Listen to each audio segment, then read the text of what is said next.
Kia ora, boys and girls. Welcome to another episode of the Drop Clutch with me, Ricky V. In this series, I'm interviewing as many metal drummers from around New Zealand as I can get to, just to get some insight into what makes these guys and girls tick. Now, tonight's guest is drummer for a legendary Kiwi band, been around for a long time, has had a couple of drummers throughout the years, but doesn't degrade from their legendary status. I've got Aram Ross of Gunt. Aram, how we doing, bro? Not too bad, man. How's yourself? Fucking awesome. Excited to be chatting to you, man. So, It's fucking fantastic, dude. so to get us started, Aram, can you tell us a little bit about yourself, about your history, and give us a brief rundown about Aram, please? Well, me, I'm probably the youngest member of Gunt. I've been drumming since I was about 7 years old. When my old man he got lent a set of drums, and I kind of looked at them and I was like, "Oh, I want to play," and basically jumped on, had a jam, and basically I've been addicted since.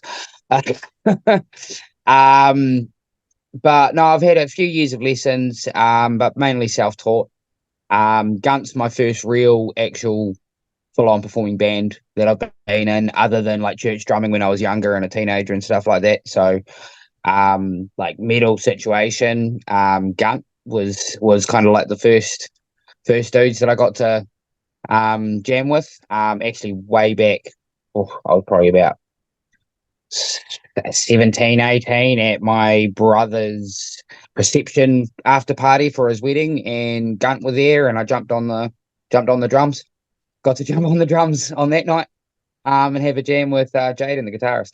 Sure. So that was quite a cool experience. So to be able to jump on board with those boys a few years down the track is fucking phenomenal, bro.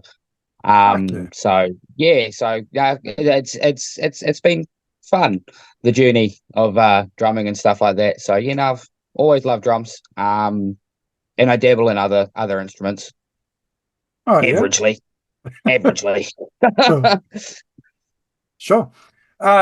So how did you actually join up with Gunt? They oh shit. So this is my second stint with Gun. Um, Wow. so I was with I think I was what, their fourth drummer. First drummer was Phil. Second drummer, a dude called Jeremy. Third drummer, a dude called Sebastian. Then me, and then another dude called Taylor. And then me again. Oh, yeah. So they were advertising for a drummer. And my brother Griff, who is one of their real good friends, has been a long time friend, I think, since before Gunt started. And Yeah, he's basically been there since the beginning.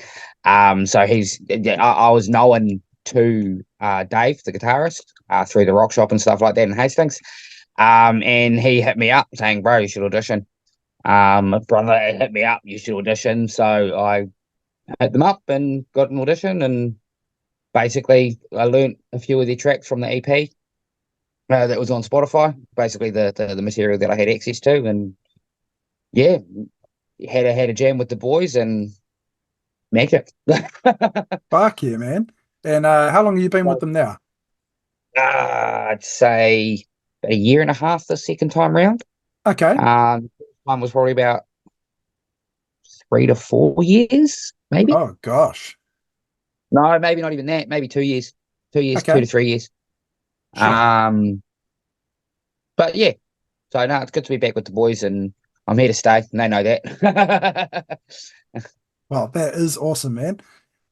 So can you tell us, Aram, who are some of your favorite drummers and whose style has influenced your playing the most? um, so I've got a long list. We got time, bro. We've all got a long list. So I think early days of drumming, because I grew up in churches and stuff like that. So I grew up quite a strong Christian family. So there was some I cannot remember his name for the life of me, but he's a Kiwi drummer. He was a drummer for a band called the Lads. They were based in Johnsonville and Wellington. And they were a Christian band, but they were more youth oriented. But I looked at him, and I mean, I remember looking at him. He had a Pearl Masters kit, and Oh, his style was a cool style. But as I got older and started getting into more of the metal side of things, when I started really developing my music taste, I guess you could say, from like kind of like that intermediate to high school age, started kind of growing into what I've kind of like musically followed for years. John Domain System, Joey Mm, Jordison, Slipknot, Chris Adler, from Lamb of sure. God, and then there's a huge one for me at the moment, actually, that I'm listening to a lot is Mike Portnoy. True. I love his style, his flary, fancy, the way he plays and the way that he goes with timing and stuff like that. It's just incredible, and I'd love to be able to play like him, but practice, practice. But no, those are a few, and another big one is probably the Rev, from Avenged Sevenfold. He was a huge influence. Mm, In my early days, like when I first got my double kick pedal, it was like Avenged Sevenfold, Slipknot, learning, trying to get those speedy bass hits down. But those would be the main big ones sure. that are huge influence. Probably a lot of my style probably stems off a bit of Joey. There's a little bit of Chris Adler there.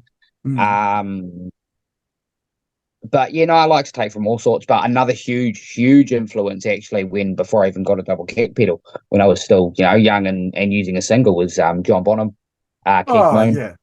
yeah. Like drummers like that were just incredible, that I wanted to try and replicate or wanted to try and be like. I want to learn from them. So like I attribute John Bonham for a lot of my timing.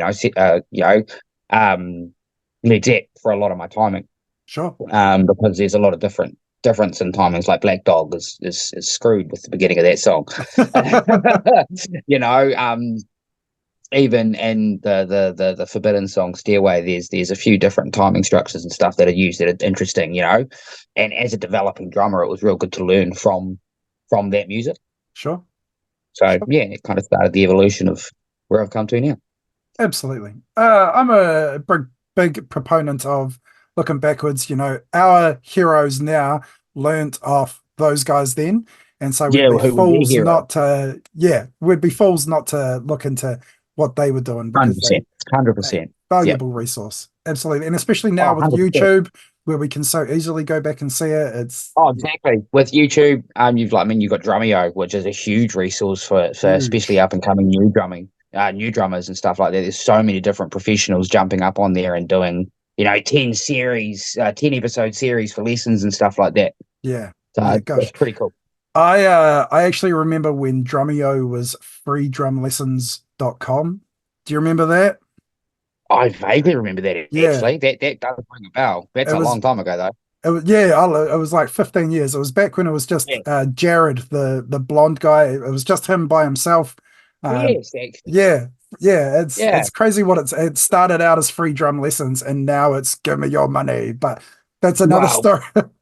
Yeah. It's another story. Yeah, yeah. Next is I'm going to change this question a little bit. It has been for everybody else, it's been who is your favorite drummer that you've seen live? But I'm going to alter that a little bit and I'm going to say, Yeah. what is your favorite drum performance that you've seen live? If you can think of one drummer, one event, one thing, what's your favorite drum performance that you've seen live? I haven't been to too many concerts. Okay. My first big concert was like, um, big like metal concert was Slipknot and Lamb of God. That was Oh, incredible, an incredible show. 2018? Like 2016, it was 2016. Fuck, that's 2016, going fast. Jesus. 2016. I think it was back in the day, and I was working at Spark at the time. It was Vector Arena back in the day, but now it's Spark Arena. That Sure. that place. Um, And Jay was brilliant. Don't get me wrong. Jay was phenomenal because I think it was his first tour with the band. After the Grey Chapter came out, I believe it was.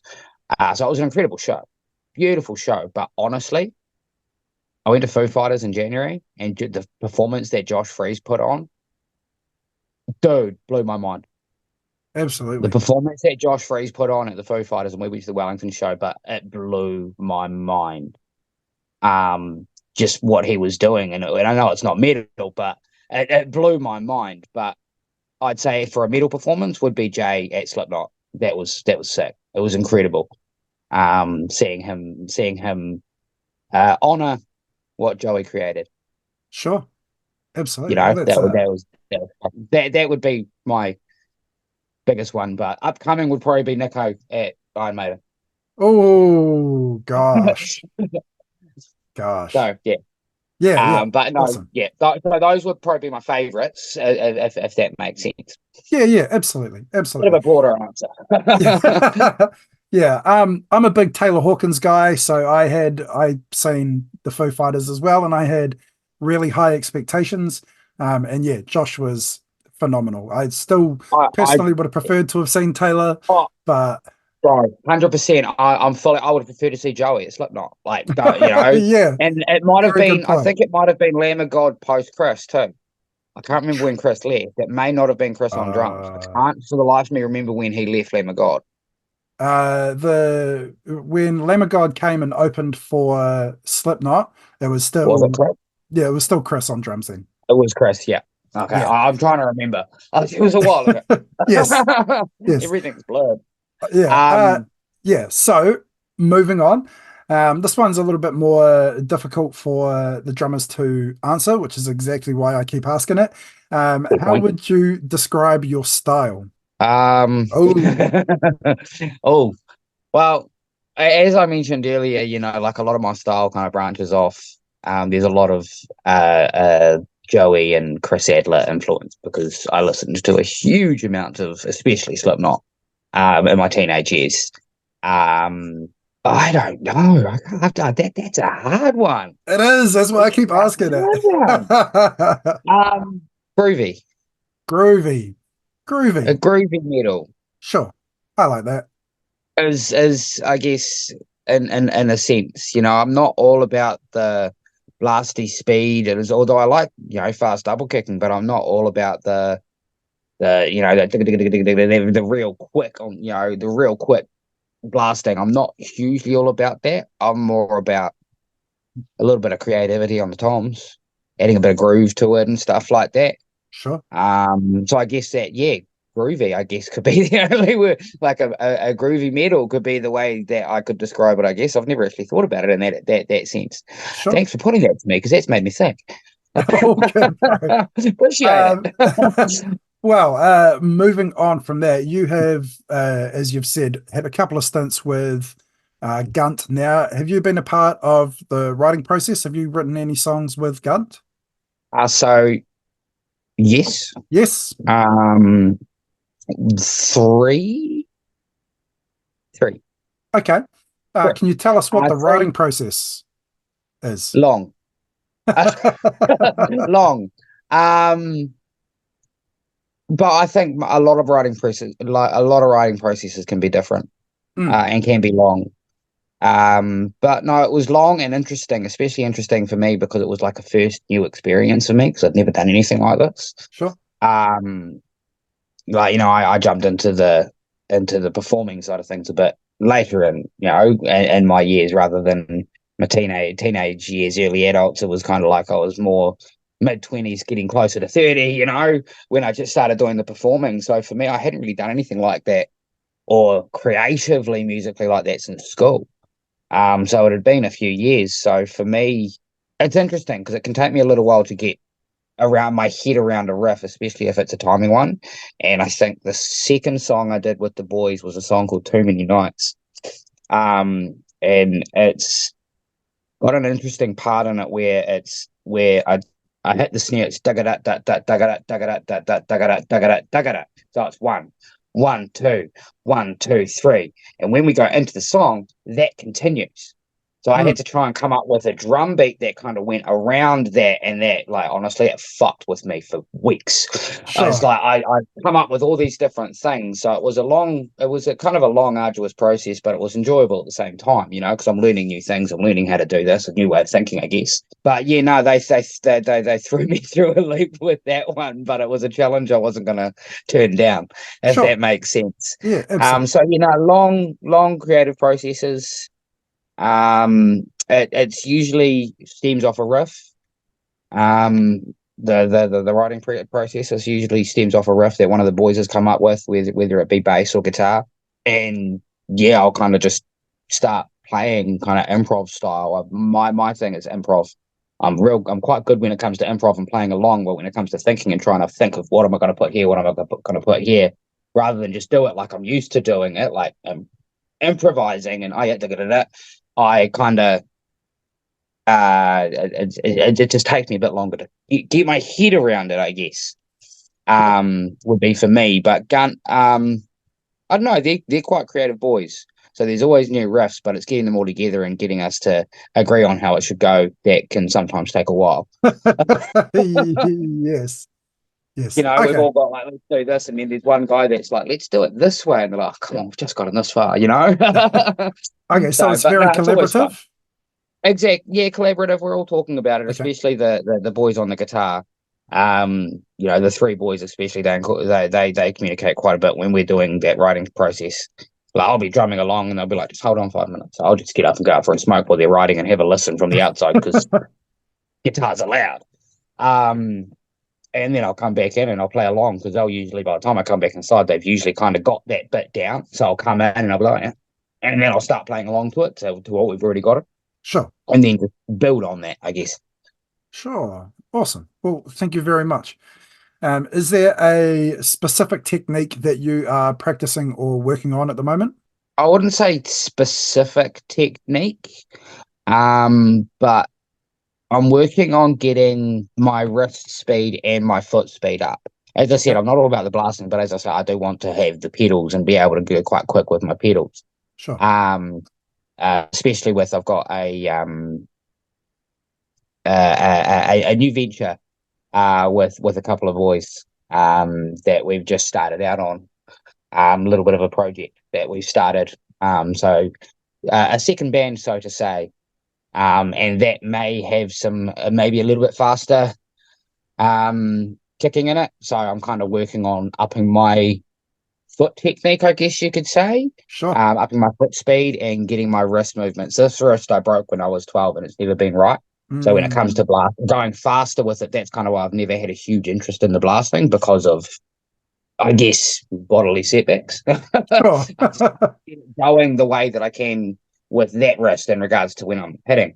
So I'm working on strengthening my wrist. So I guess if any techniques, it's that and I guess getting a bit more progressive. Sure.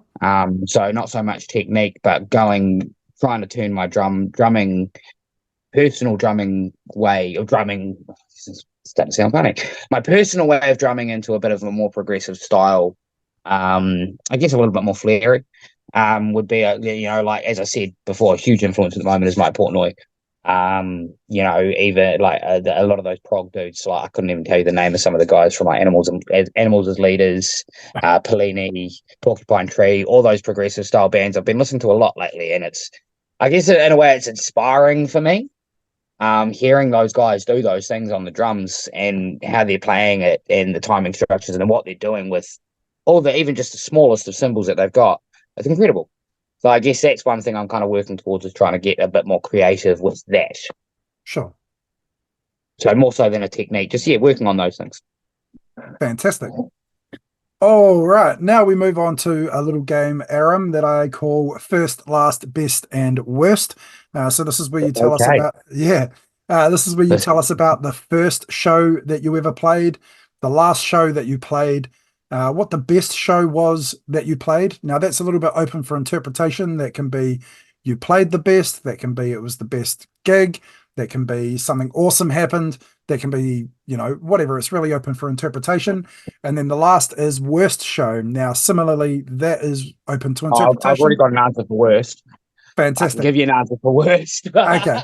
Well, So let's start at the top with what was your first show ever, please? first show, oh shit, that's going back a bit. I'm trying to remember now. It wasn't local. I'm pretty sure it was Valhalla. I can't tell you the year or the date. It was probably 2017, 2018, around that sort of time. It was at Valhalla, and all I can remember is sitting down. Like I walked in, saw the venue. I was like, okay, this is pretty fucking cool. Quite like this. And sitting down at the drums and resting my foot on the pedal, and I could minutely hear because I was shaking that freaking much, that nervous, I could minutely hear this from how fast my foot was like just my right foot was just shaking that much. It was just it was tapping the bass drum. Sure. So that was cool. That was a cool show. Best show. No, Was last that show. no, What was the last last show? gig? Yeah. The last gig that we did? Yeah. Common Room in Hastings. Okay. With Imperial Slave. They were the headliners and Real Authentic. Um, that was a good show. That was a good show. But Common Room in Hastings. So we don't actually play home very often in regards to where I live in Hastings. Most of the boys are from Napier. We play Napier, Paisley and Cabana and stuff like that. My best shows would have probably been at those. I'm just trying to think Sure. But of the last gig of what was that. the last How gig was Common Room. how fucking I'm just great trying are to think Imperial Slave? as we talk. But yeah, nah. So Common Room, that was with Real Authentic, Imperial Slave, and us. It was a mean show. It was a mean night. Fantastic. It Cool. was a good show. Now moving on. Best show, best moment, best you played. Please tell us. Oh, best I played. Or best show, best moment. Yeah, I'm just trying to think because there's been so many shows. That was fire. Some of the recent shows that we've had have been pretty freaking phenomenal. Pull Down the Sun gig last year. I'm pretty sure it was Pull Down the Sun. Um, they'd asked us to play and we couldn't, due to circumstances, and then suddenly, like 2 days before, the circumstances changed and we were like, we can play. So we hit the boys up and they said, sweet, we're keen as to have you. So Fuck yeah. we hadn't had too much practice in like the last month of before that. Like we'd had about four, maybe 5 weeks of not much practice. Just because of shit that was going on with the boys and us, myself, we all had shit, and it just worked out. There was a little bit of a hiatus with practice, but it wasn't an issue. We were all good, and we were like, "Fuck, we haven't had practice," and we're like, "Fuck it, let's just do it, let's smash it." And honestly, I think I played one of the best sets I've played. Oh yeah. Like that, we were tight, we were on. It was like, bro, we smashed that set, and yeah, no, I'd say that one there because of like I was so impressed with how we'd had fuck all practice, and we just went out and smashed it. We sorted out a set list. Yeah, no, we'll do this. Sweet, let's smash this out. And fuck, bro, it was a mean set. So yeah, no, that was probably one of my favorite shows. In Awesome. regards like Pull Down the Sun, that was a cool set. But there's been so many freaking cool shows with some damn cool people. I could name another one, which was probably our first local set, which we did a Halloween set. Um, I can't remember who it was, but it was like I shaved my head. I've got long hair now, but I shaved my head, painted it, and that was my first local gig. So those two would probably be on par with each other. Nice. Nice. And then on to the last one. Worst show, worst moment, funniest thing. Take your pick. Worst Please. moment, worst show, worst show. It was a good show overall, but at the end I nearly passed out. Oh, Jesus. Um, I it was my last show with the boys before I ended up parting ways with them, and that wasn't why it was. I didn't know that was that we were like it was a bit before that, but it was the last show we had before I left. So that wasn't even in my thought pattern. But what happened was I wasn't really drinking much back then, and I decided that night to have a couple of Cody's, not Cody's, barrels, and I been eating, drinking my normal liquids, and I jumped on stage. We got right through our set, right to the last song, and the last song we played that last song specifically because it's one of the faster songs, and it fucks me. It's one of those songs that when you finish, you're like, "Fuck, I'm done," you know. So we went to play that, and we got probably about 3-4 bars in, and I got real dizzy, and I just stopped, and basically my head just went down onto the snare, Oh, and they're shit. like, "Whoa, what?" They're like, "Whoa, what happened? What happened?" I'm like, I'm about to pass out. I need water. I need water. And some dude jumps on stage. Here, have this, and he had a beer. I'm like, "No, I need water." I need water. And yeah, no, I somebody ran up on stage with a big ass glass of water. I smashed that back. And just gathered my bearings and then jumped back on and smashed out the song. Oh, But that would fuck. probably be my least. That would be my least, my worst show in regards to shit happen. Yeah, fuck Uh yeah. Fuck yeah, yeah. yeah. So that happened, but I can laugh about it now, 100%, because that's pretty funny. But at the same time, holy shit, that was scary at the time. Um, and then I guess your other bad experiences are when your foldback doesn't work, or if you have anything go wrong, sort of things like that. That's Mm. just generic. That goes wrong, but that would be my worst show. Oh, fucking hell. Um, but yeah, no, that happened. That happened. That would be my worst show. Sure. Yeah, Yeah, yeah. yeah. Passing out on your I can snares hands down. pretty fucking high up there. Yeah, Fuck yeah. yeah, yeah, yeah. I had to stop. I was like, I had the dizzy, the tunnel vision, everything went dark, like, and I'm covered in lights. I couldn't, yeah, Oh, Jesus. yeah, yeah. So that happened, but no, I recovered and I managed to finish the song, Fuck restart the yeah. song and finish it. So we managed to finish the set, and yeah, Awesome. Awesome. Well, Aram, this has been fucking awesome, man. We are been now sick. at the very last part of the show. This is where you get to Yep. make any plugs for any things, any events, any releases, whatnot that you've got happening soon. And you also get to make any shout outs to any people that you want to make shout outs to. Aram, sir, the floor is yours. Well, first shout out to all the Gunt boys. Fuck yeah, And Gunt. yeah, fucking love those boys.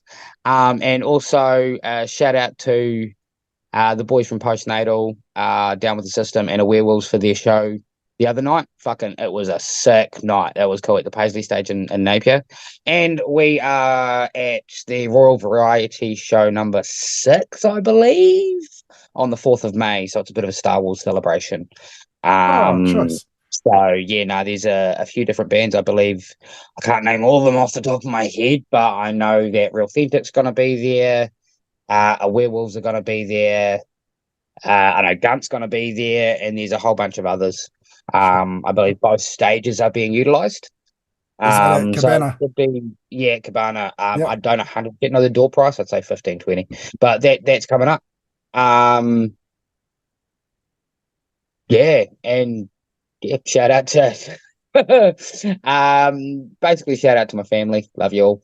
And that's the Metal family too. All the boys and girls and stuff like that that follow us and love us. You guys are freaking awesome. Fuck yeah. Awesome. Well, very, very, very last thing of the night, Aram. People Yep, wanting to look up Gunt, people wanting to find your music, people wanting to find you guys. Where can they yep. find you? So Gunt is on Spotify. And we've also got Gunt on Facebook. So you can message us and stuff on that too. So look us up and seek and you shall enjoy. Fuck yeah. Awesome. Well, Aram, thank you so much for your time, bro. This has been fucking awesome. No worries at all. Appreciate it, man. All good. Thank you so much for watching. This has been the Drop Clutch episode 19 with me, Ricky V. We'll see you next time.